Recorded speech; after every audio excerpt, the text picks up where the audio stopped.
Школьники Коми сами определят, какими должны быть столовые в образовательных учреждениях республики. В Коми стартовал конкурс «Дизайн проектов». Лучшие получат поддержку регионального министерства образования и воплотятся в жизнь.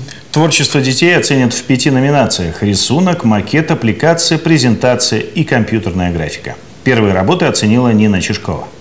Важно не только то, что ты ешь, но и как ты это делаешь, считают школьники Эжвинской гимназии. Они уверены, такая обстановка пробуждает здоровый аппетит.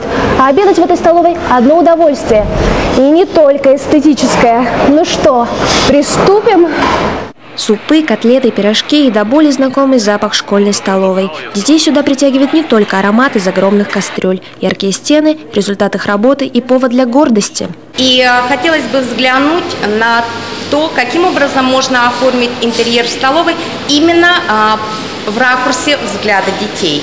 Потому что это их идея, у нас дети очень креативные, у нас огромное количество творческих детей. Республиканский конкурс на лучший дизайн-проект столовой не оставил школьников равнодушными. Ребята думают, рисуют и предлагают. Я бы хотел, чтобы столовая выглядела покрасочнее, стены были разрисованы.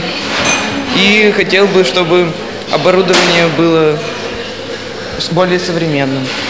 Постарались изобразить больше света, больше ярких каких-то элементов, удобное помещение для работы поваров. Директор Центра психолого-педагогической реабилитации и коррекции Светлана Уланова уверена, эстетическая составляющая крайне важна в вопросе питания северных детей.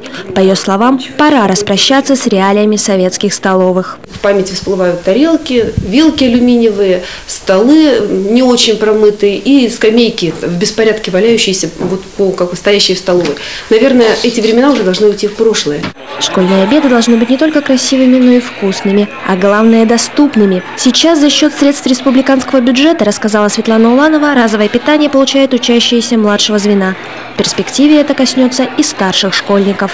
Нина Чешкова, Владимир Шишкунас, телеканал Юрган, Сыктывкар.